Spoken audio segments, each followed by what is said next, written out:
24 hours after McCain sabotages Trump's NK plans, another forgotten skeleton from his past comes back. Two-time presidential loser John McCain's obsessive jealousy of Trump has been on full display lately, as the dried-up old schmuck has spent every waking moment in recent months plotting on ways to bring down the president of the United States. 24 hours after North Korea stated their intentions to strike the United States territory of Guam with a nuke that's currently a base to 6,000 U.S. military personnel, McCain was leading the latest anti-Trump sabotage at the White House, chastising Trump over his fire and fury threats towards North Korea. But unfortunately for treasonous McCain, a disturbing video has just surfaced from his past, proving who the real reckless warmonger is. Whether you like Trump or not, getting behind our president when it comes to North Korea's declaration of war on us is vital. Experts now confirm that North Korea is capable of hitting the United States with an intercontinental ballistic missiles, ICBMs, and possess nuclear warheads that can fit inside these missiles. McCain along with liberals have been blasting Trump's efforts to prevent the United States from becoming a nuclear wasteland, where McCain puffed out his chest in a recent interview,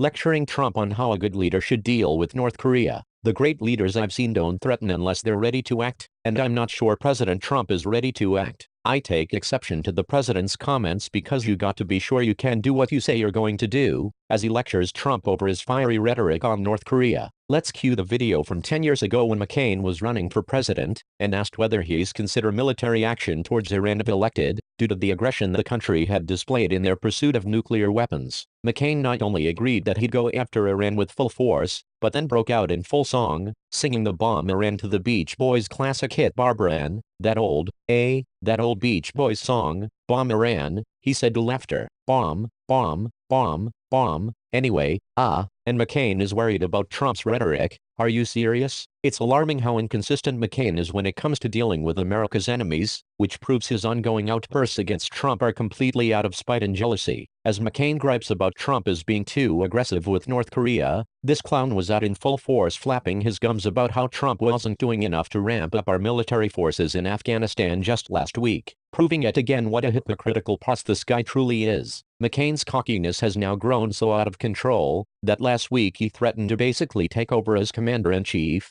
vowing to make his move if he's not satisfied with how President Trump was dealing with Afghanistan by September. More than 6 months after President Trump's inauguration, there still is no strategy for success in Afghanistan, McCain said in a statement. 8 years of a don't-lose strategy has cost us lives and treasure in Afghanistan. Our troops deserve better. It's amazing how John McCain, a traitor since Vietnam, thinks he's the subject matter expert on military strategy. But when you continue to commit treason against your country for decades and get away with it scot-free, the cockiness begins to metastasize, producing incredibly brazen behavior like we're currently witnessing with John McCain. Let's not forget that McCain was caught working with foreign governments to overthrow the President of the United States back in January, an act that's a federal crime and could land him 20 years in prison. John McCain is a perfect example of why term limits should be put in place. This guy has done unbelievable amount of damage during his time in Washington. His recent antics with attempting to overthrow Trump with the fake Russian dossier story and then officially killing the Obamacare repeal is just a fraction of his backstabbing antics. For decades, this guy has been throwing people under the bus in order to further his political career, where we exposed earlier this week how he tirelessly worked for decades to bury stunning information about how his fellow American prisoners of war who were left alive in Vietnam to rot. As this moron continues to garner the sympathy of millions of Americans with his latest cancer diagnosis, we must work to uncover the truth about who John McCain truly is. You know it's just a matter of time before this crusty Beltway barnacle kicks the bucket, and we'll all be enduring nauseating tributes about his heroic and patriotic service to our country.